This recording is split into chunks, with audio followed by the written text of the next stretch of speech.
دوسری طرف پولیس اور رینجرز کے لیے بھی یہ پیغام چونکہ جائے گا، پاکستان بھی جائے گا، یہ پیغام ان کے لیے بھی ہے، پولیس اور رینجرز کے جوانوں کے لیے، کہ تم نے صرف ڈیوٹیاں نبھائی ہیں، تم نے اپنے افسر کا حکم مانا ہے، اللہ رسول کا حکم تم نے صرف ڈیوٹی نبھائی ہے، دنیا کی خاطر اسلام کی ڈیوٹی کدھر گئی؟ رسول اللہ تو فرماتے ہیں مسلمان وہ ہے جس کے ہاتھ اور زبان سے دوسرے مسلمان کو کوئی تکلیف نہ پہنچے۔ مسلمان تو وہ ہے جو ایک جسم کی مانند ہے۔ حضور نے کیا فرمایا؟ ایک جسم کی مانند ہے۔ سر میں درد ہو، پیٹ میں درد ہو، جسم کے کسی حصے میں درد ہو تو پورا جسم بےتاب رہتا ہے۔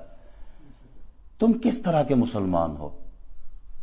تم نے ڈیوٹی نبھا کر اپنے افسروں کو تو خوش کیا، لیکن اللہ رسول کو ناراض کیا ہے۔ مسلمان تو وہ ہے جو دوسرے مسلمان کی جان، مال، عزت، آبرو کی حفاظت کرتا ہے۔ تم نے پاکستان کے اندر ایک اور غزہ بنا دیا ہے۔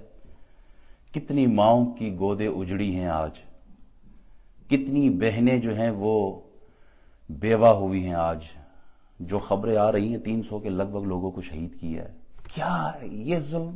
پچھلی دفعہ 2000 سے بھی اوپر تھے، یہ چھپا دیتے ہیں، ختم کر دیتے ہیں۔ سورہ نمل میں، قرآن مجید کی ایک سورت ہے نا سورہ نمل، چیونٹی کے نام سے ہے۔ علماء کہتے ہیں اس چیونٹی کے نام پہ اللہ نے ایک سورت رکھی، کیوں؟ کہا اس ایک چیونٹی نے باقی چیونٹیوں کی جان بچائی، باقی چیونٹیوں کی جان بچانے پر اللہ اتنا راضی کہ اللہ نے اس چیونٹی کے نام کی قرآن میں سورت نازل کر دی۔ دوسری طرف آپ دیکھیں کہ آپ نے نہتے لوگوں کو مارا ہے، گھروں سے 2 سال کے 4 سال کے بچوں کو اٹھایا ہے۔ کیا یہ اسلام ہے؟ کیا یہ اسلام ہے؟ اللہ نہیں پوچھے گا۔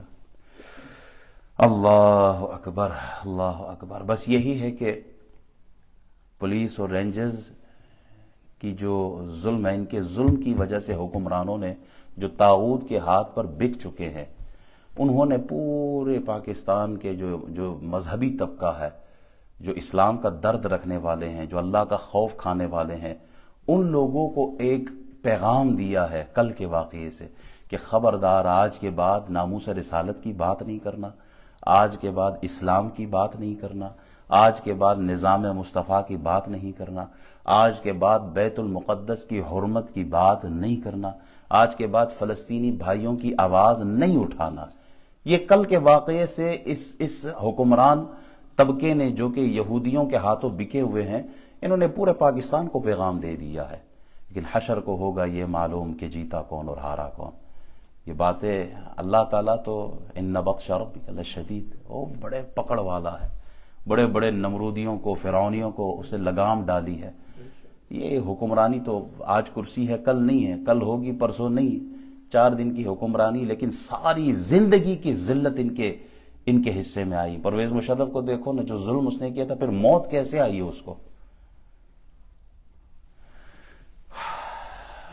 دل بھرا ہوا ہے اور کہنے کو الفاظ نہیں مل رہے ہیں کہ اتنا ظلم کیا ان ظالموں نے۔ اللہ ان کی پکڑ فرمائے، جس نے بھی ظلم کیا، جس طرح انوالو ہوا، کرسی کے جس منصب پر ہو اور وہ شامل تھا، وہ انوالو تھا، اللہ اسے تباہ و برباد کرے۔